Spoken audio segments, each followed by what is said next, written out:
You've been searching for the best way to generate passive income in your life and heard that real estate is a great way to do it. But you're tired of all the so-called gurus who are all talk and no substance. Get ready to celebrate because Kevin Buck has spent 14 years successfully making it happen. This is the Real Estate Investing for Cashflow Podcast. Now, here's Kevin Buck. Hey guys, Kevin Buck here, and I want to welcome you to another episode of the Real Estate Investing for Cashflow podcast. Our mission is to help you build and maintain massive amounts of cash flow through income-producing real estate investments. Now, our guest for this week's show is founder and CEO of National Land Realty, Jason Walter. Now, Jason has extensive experience in both land development and land brokerage. From 2003 through 2007, he headed acquisitions for land development projects totaling more than $300 million in 31 different states. In 2007, Jason founded Carolina Land Realty, and by 2012, Jason expanded his vision by turning Carolina Land Realty into National Land Realty with the intention of creating a land brokerage firm with a national footprint.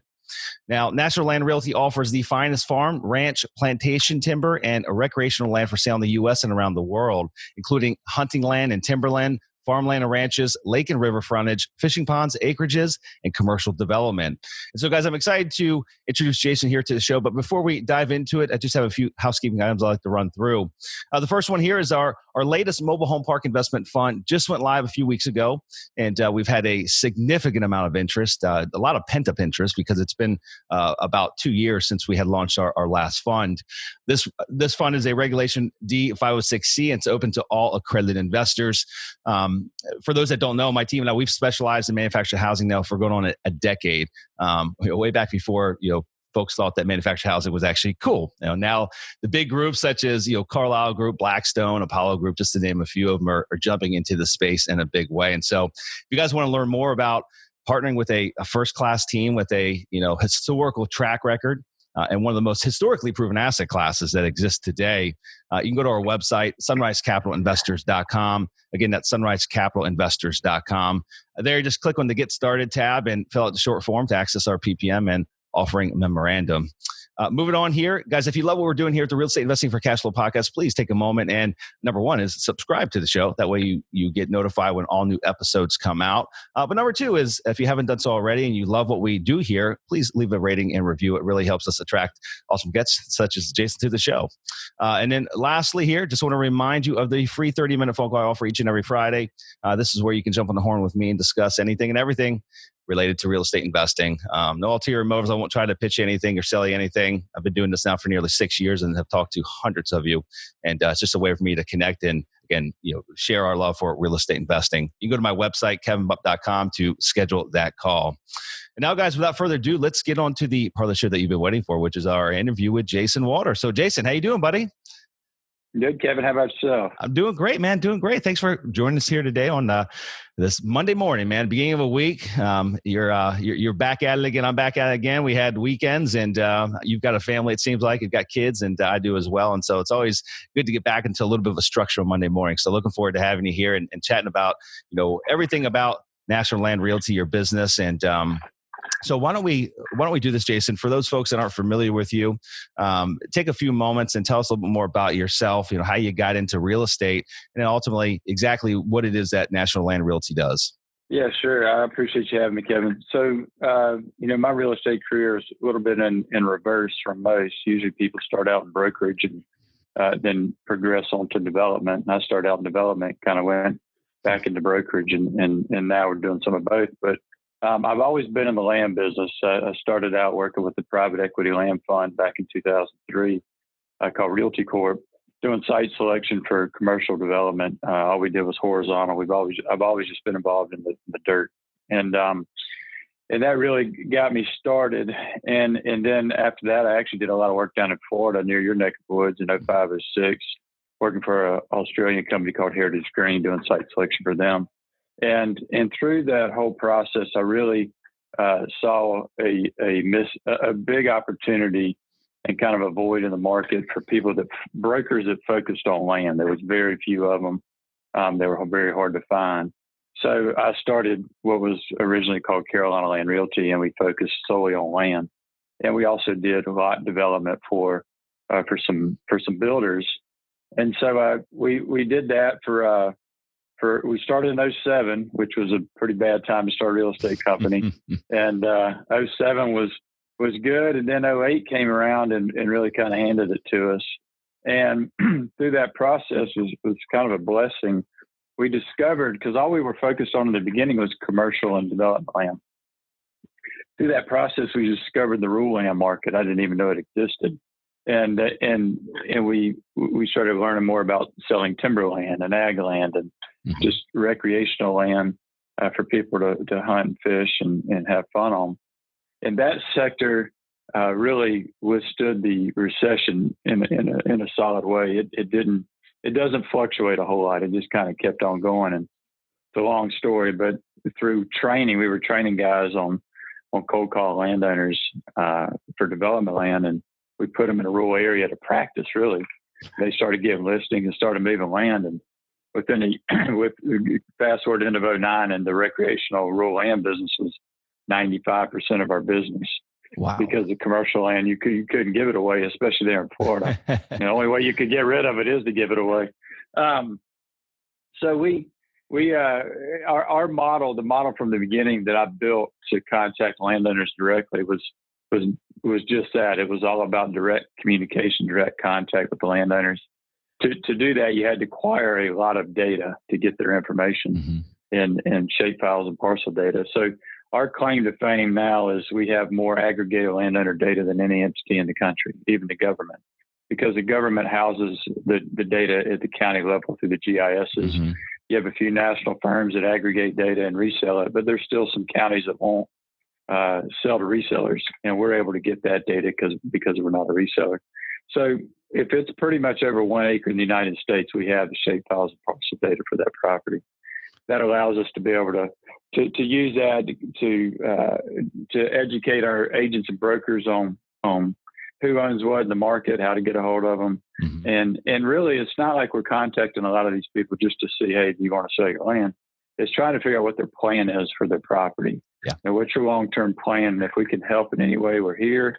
And it really educates our people very fast. And even in a new market, we become pretty saturated, in a short period of time.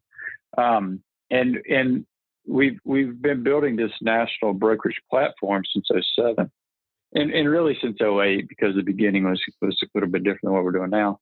But along the way, we've added, we got really deep back into commercial, solar. We'll do 160 solar leases this year, which is usually about 20 acre tracts of land to do solar farms, solar fields.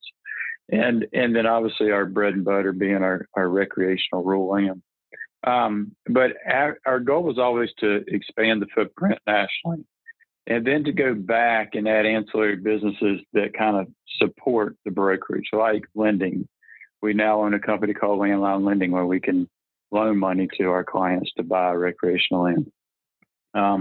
We have a services group that can do road work and build ponds and things like that. And we're always looking to add more services so that we can support, our clients and really the whole platform.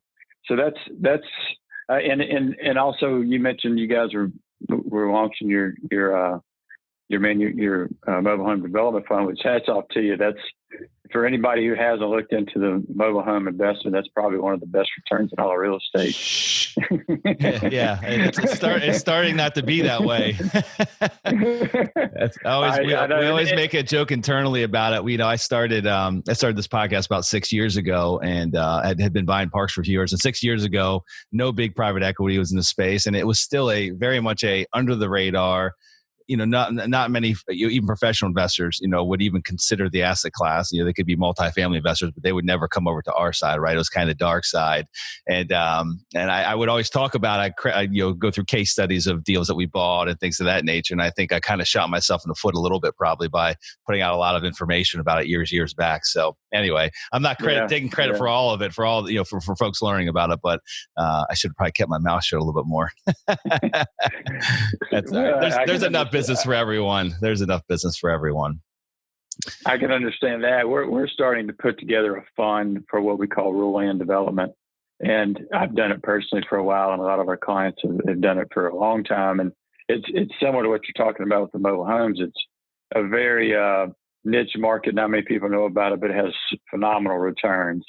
And it's just going into, land that you might add a few dirt roads and a little bit of shooting lanes for hunting and maybe a pond and things that aren't exceptionally expensive to really improve a property, and it adds significant value to it. So that's kind of our latest venture of a supporting service for the brokerage firm.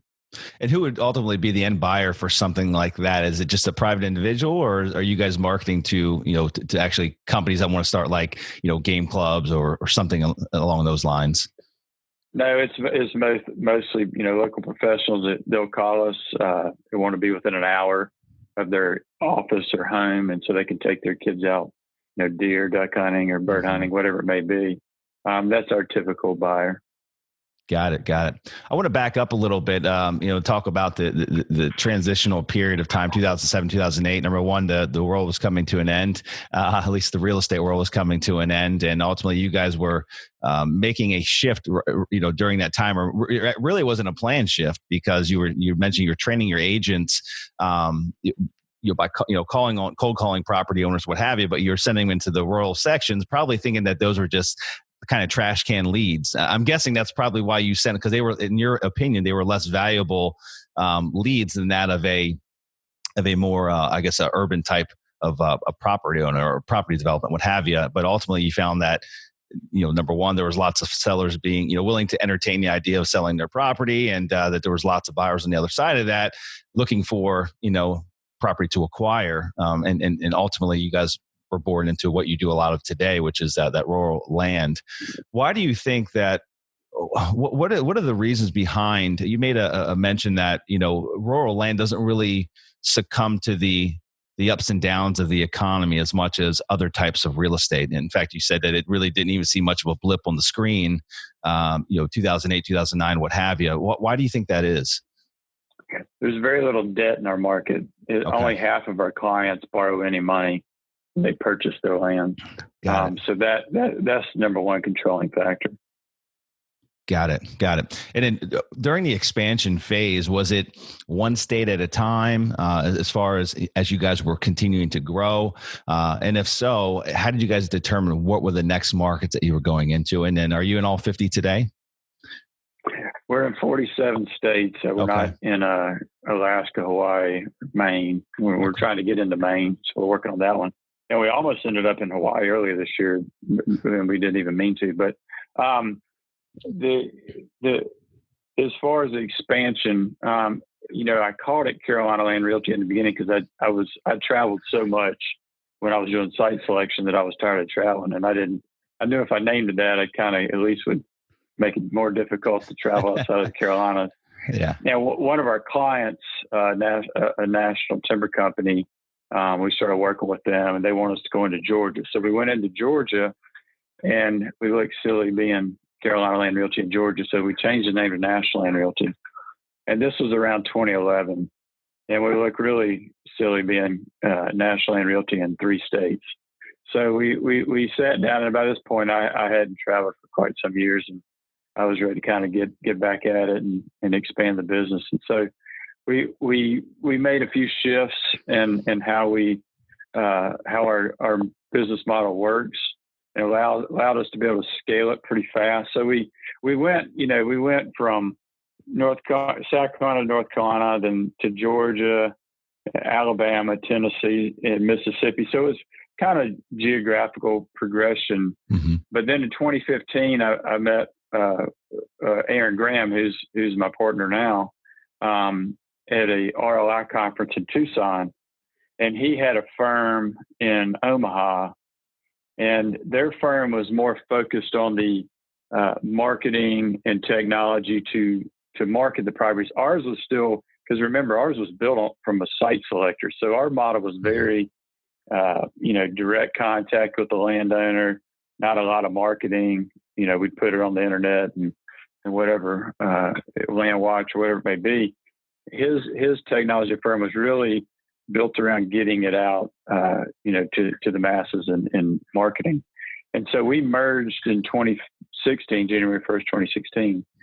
And that not only really gave us a powerful holistic tool to be able to get properties listed and then get them out and sold, but it also geographically expanded us into the Midwest. Mm-hmm. And so that got us into Nebraska and Kansas and Missouri and Iowa. And right before that, we had just added Texas. So that really gave us a pretty big chunk. And then we promoted one of our guys within, who's also a partner now, Logan Eaton, to kind of focus on recruiting and expansion. He's done a phenomenal job of really getting us out across the country. And so that it just kind of progressed as we grew. And I was going to ask, who are the critical team members that really helped you guys fuel that expansion? You mentioned your partner that you met, and I believe it was Logan, one of your guys that you've since promoted to a partner as well. But I guess, so I'll kind of dissect that question a little bit. When you went into a new state, what does that look like? What additional team members do you guys need to hire when you say, hey, now we're going into Texas, now we're going into Kansas, what have you? What additions to the team need to be given? So we've kind of evolved in that route too. Originally in 2012, we went into Alabama with just one guy who didn't have a firm. He just came to work for us, and we put him in Alabama. And that was a really slow, painful process. We kind of sputtered around for a couple of years. And then in 2014, we met with one of our biggest competitors, Black Belt Realty at the time. And we decided to team up. So they became part of National Land. And then we also, later in 2015, teamed up with another firm, A&M Forestry, Clint Flowers, who's our number one agent, or has been for like 4 or 5, as long as he's been with us, he's been number one. And the three of us combined really was the term we always use is 1 + 1 = 3. And that really equaled 1 + 1 = like 10. And we went from collectively maybe 13, 14 agents to now we have 70. And it's really we're dominant force there in Alabama, which then they also covered Mississippi. So then we went into Mississippi and brought 3 different companies together over there and did the same thing. So when we go to a new state now, sometimes it'll be an individual, but more times than not, it'll be an existing company, a smaller firm that has aspirations to grow. And what we sell them on, or the reason it works is most of these guys want to be out on the land negotiating deals, buying and selling property. We can't do that from a distance, but we can do a lot of back end things from a distance: the marketing, the accounting, mm-hmm. The training. We do a lot of training. The direct mail campaigns, all of those things, the GIS mapping, we can do all of that at corporate. So we need them doing what they do. We do what we do. And then what happens is, let's say a firm is doing $1 million a year in commissions. They team up with us, and our goal isn't to get to a 1.2. It's to go from 1 to 3. Mm-hmm. That 1 + 1 = 3. And we're able to show that track record. So yeah, they might have given up some of their business to join ours, but in the end, they've tripled their business, and it financially makes all the sense in the world. Of course, you have issues sometimes with people giving up their brand, but we've been able to overcome that in most cases. So you're typically acquiring these groups, these small brokerage firms in these markets that you want to get a larger presence in, correct? We don't acquire them; they just become part of National Land. We have a structure, and we help them recruit and grow. And it only works if they expand their company, pretty tremendously. And that usually happens. So, if it's a couple guys and they don't, they're wanting to hunt and fish 5 days a week, sell land too, that doesn't work. Mm-hmm. But if it's a more aggressive company that's saying, hey, I want to do more than just cover this part of whatever state they're in, then we can come in and help them. Because it doesn't take a lot of people. We can cover an entire state with 10 to 15 people and do it well with the right people. Now, some, like in Alabama, we've got 70. So it can be more, but it doesn't take, it's not like in residential real estate where you have hundreds and hundreds of people just to cover some cities. There's not as many 100-acre tracts in a county as there are, 2,000 square foot houses. So it just doesn't take as many people. Got it. The different marketing methods that you guys do there from corporate, I'm assuming you mentioned direct mail. I'm assuming cold calling, probably paid, SEO on the web, what have you. What's the number one? Like what marketing method just blows away all the rest as far as acquiring new leads and opportunities? Trying to get our secret sauce. Oh no! I'm assuming it's either cold calling or direct mail. We do both, so I know it's either one of those. But with us, it fluctuates. I mean, I tell you right now, cold calling is much more of a powerful tool. We convert about 3 times the amount of leads, or actually just create 3 times the amount of leads than we did with direct mail. That was not the case 6 years ago, right? I mean, 6 years ago, that was a complete opposite, where direct mail has absolutely killed it. And, we've kind of shifted away for the most part from direct mail because we're getting much more of a return on cold calling efforts. So I'm not trying to get your secret sauce, but I figure it's one of those two.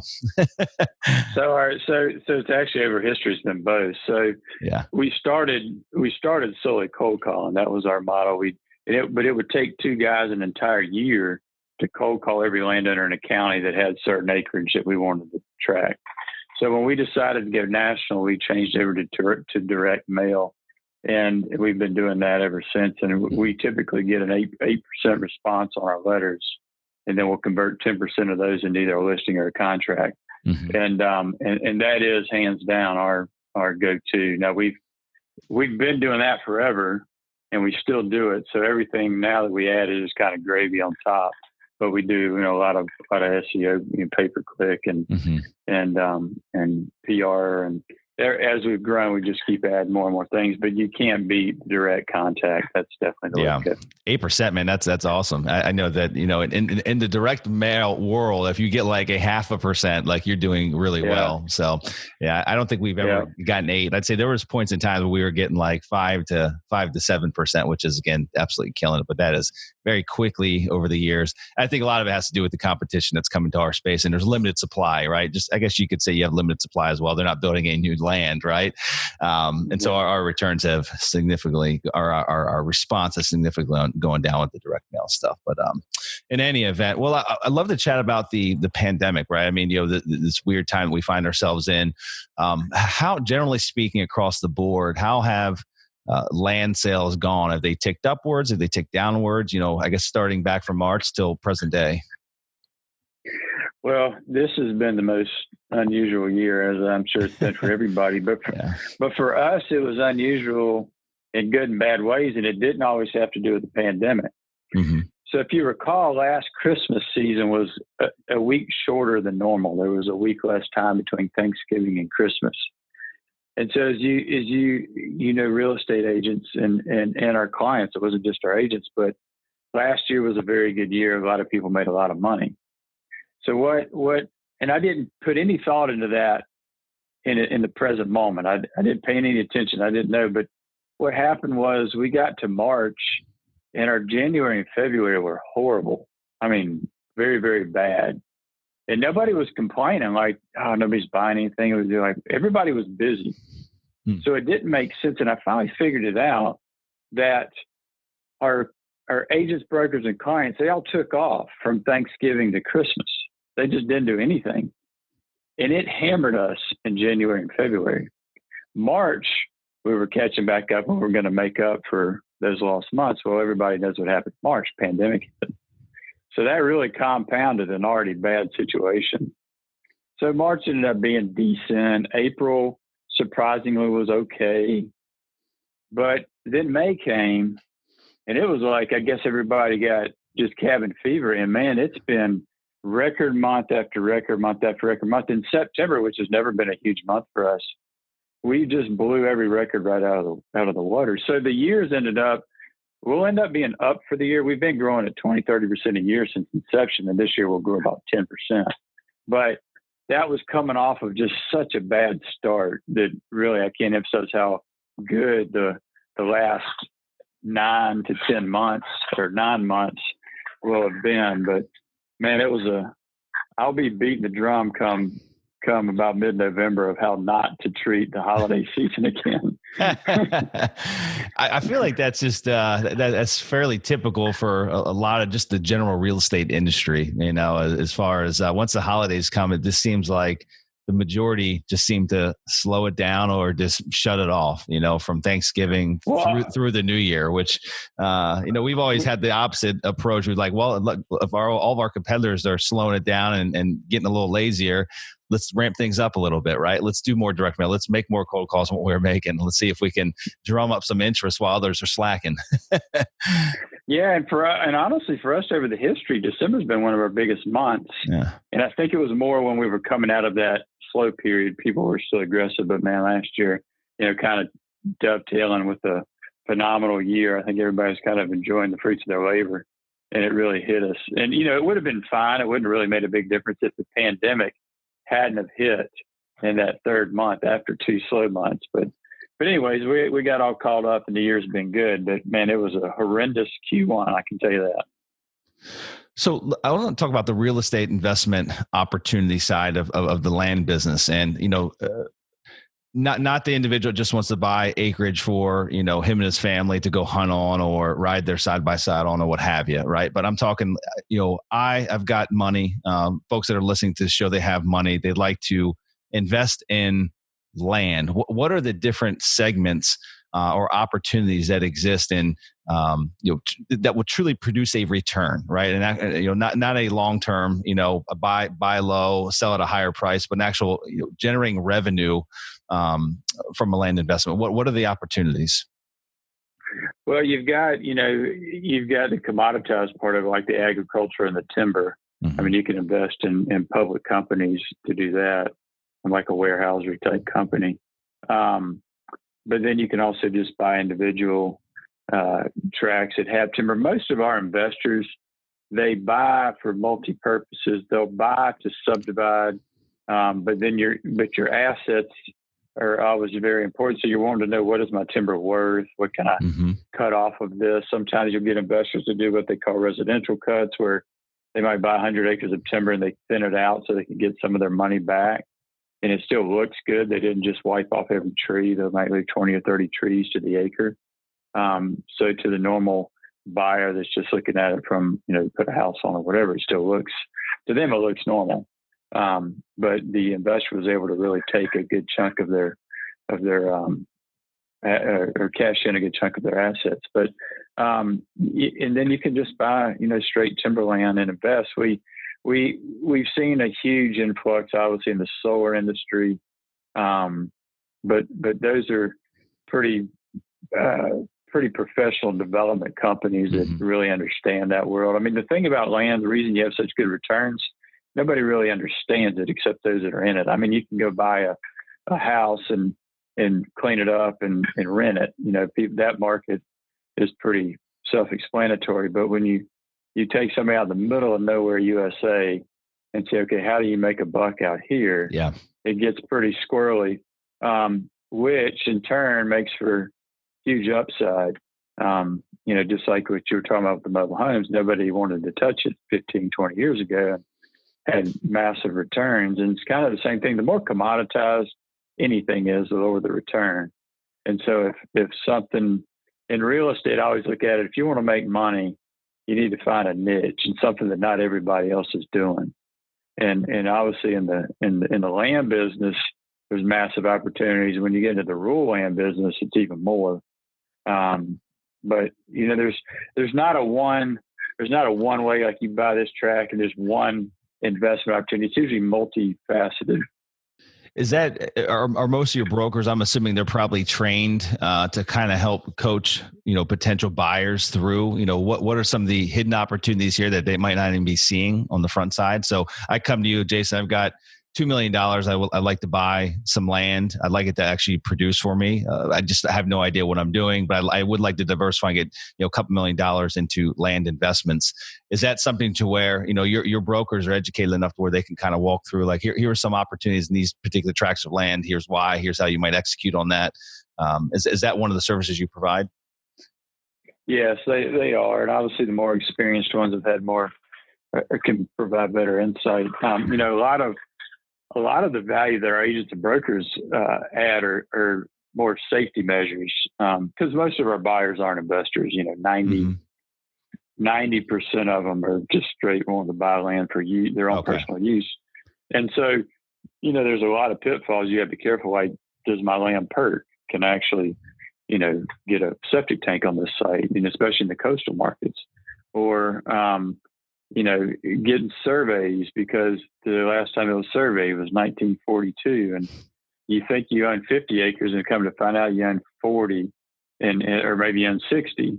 That can fluctuate. And there's a lot of little nuances in our industry that most agents and brokers in real estate don't understand. So our guys are trained to be able to help with a lot of that. We're on that topic of pitfalls. What are some of the other big ones? Obviously, you want to make sure that you're actually buying, the land that you think you're buying. It's, as far as the survey is concerned, and you're buying 50 acres, you're actually getting 50 acres. You mentioned about the land perking. What are some of the other big ones? Because those two are pretty substantial. What are some of the other large pitfalls that you see that are fairly common? Well, you have wetland issues. You might ride on a property, you have a beautiful pond, and it's all groomed and it looks good. Well, you need to find out, did that guy get a permit to build that pond? Mm-hmm. Otherwise, Army Corps could come in and require you to knock it out. There's things like that. Dealing with wetlands and the government, you've got to be really careful with those items. But really and title work, a lot of times the title can be all jacked up because it wasn't probated and properly and things like that. So there's surveys, roads. Can you get to can you get to the part of the property you want to build on? How much is that road going to cost? That's a big one that we've really kind of taken on this year through a partnership that we're excited about, and that is, I personally had a tract of land nearby that I bought and subdivided and sold, and I got one of the buyers for a part of it was getting quotes on the road. I'd already put in a really rough kind of, not even a road, but just kind of a trail.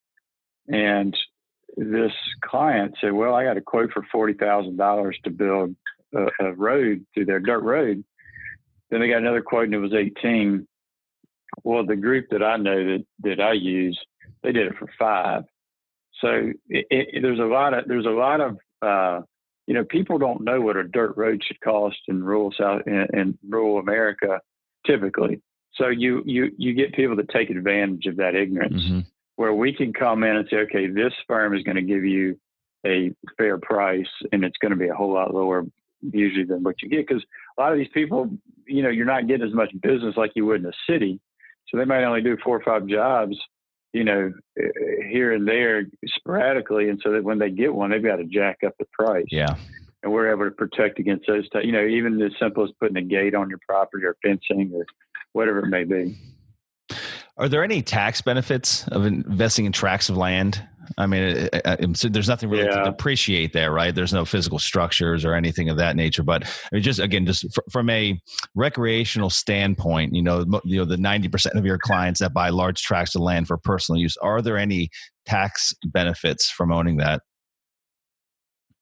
And that's I could do a whole podcast on that alone. I mean, there's some massive tax benefits. You can do conservation easements, is the most simple one.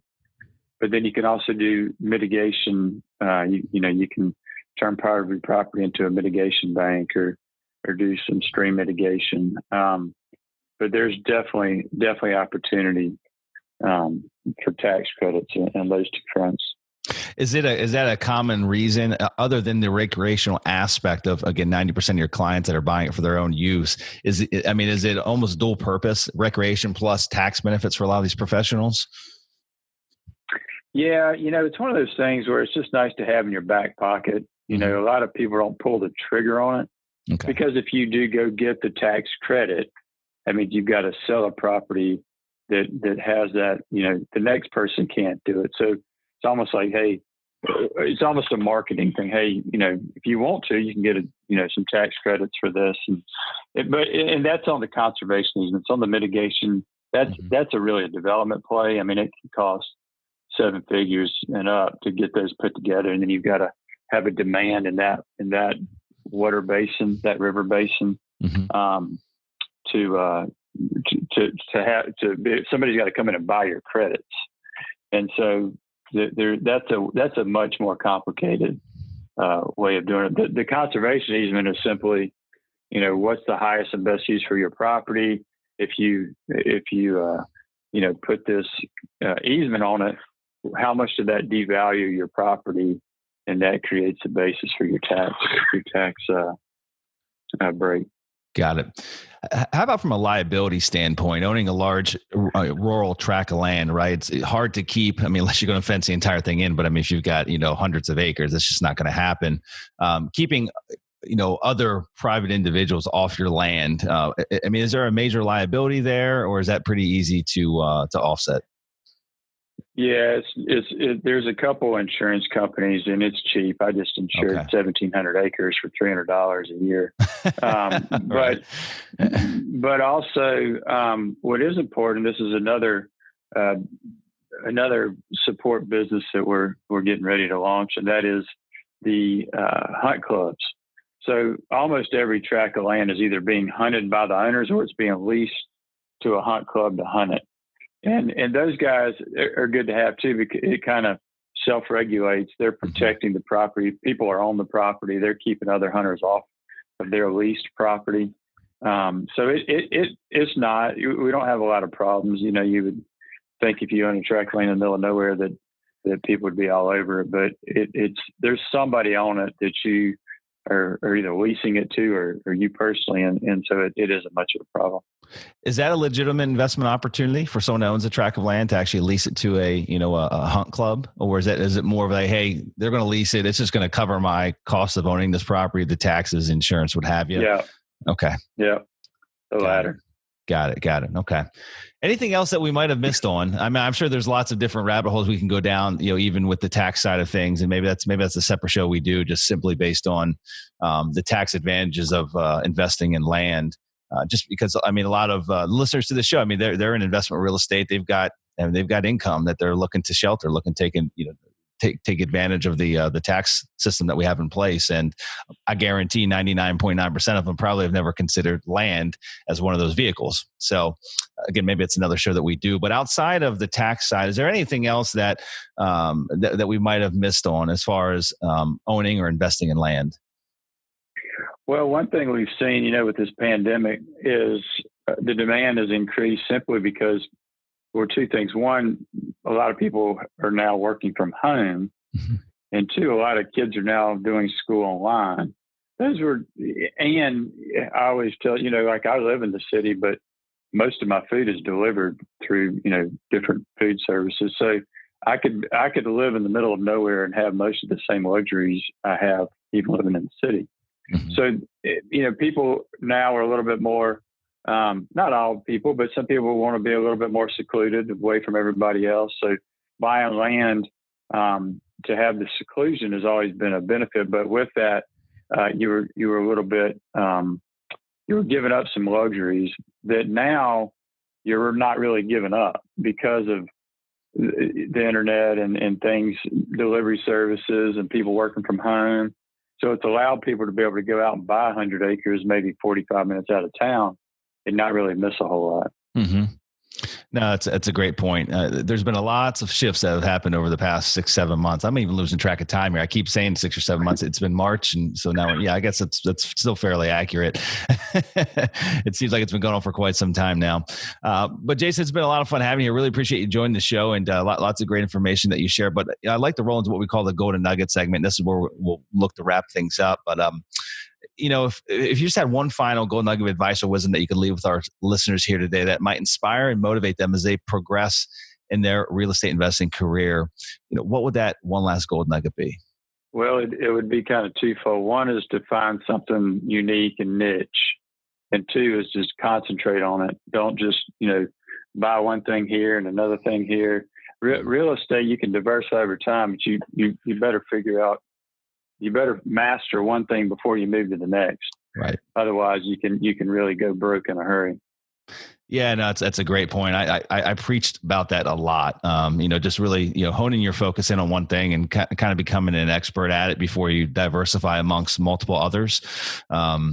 Case in point is we've been in manufactured housing now for about 9 years, and we just recently have added another investment class to our, on the active side, right? So that we're operationally involved, and we just recently added another asset class that's, kind of ties in. It's complementary to mobile home parks, but it took many, many years before we felt, the comfort to do that. Just wanted to focus on getting really good, becoming the best at the manufactured housing space before diverting focus or shifting any of the focus away. Because ultimately, what I've seen happen a lot is people get pulled in a million different directions. They never do anything great. They might do mediocre here, mediocre there, but not one of them ever gets done great. And there's a lot of opportunity, lots of profits to be made if you can just hone in on one asset class and focus on it and become an expert. And so with that being said, Jason, really appreciate you coming on the show here.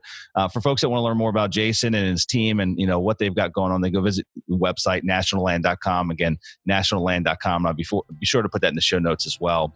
So Jason, that's all we have, my friend. I appreciate you joining us here today. Thanks, Kevin. I appreciate you having me. Alrighty, guys, that's all we have for this week's show. So until we meet again next week, this is your host, Kevin Bupp, wishing you huge success. You guys take care. Congratulations! Now you've got more of the best tricks of the trade in building massive amounts of passive income from real estate. For more amazing resources, visit realestateinvestingforcashflow.com. And we'll see you next Monday morning.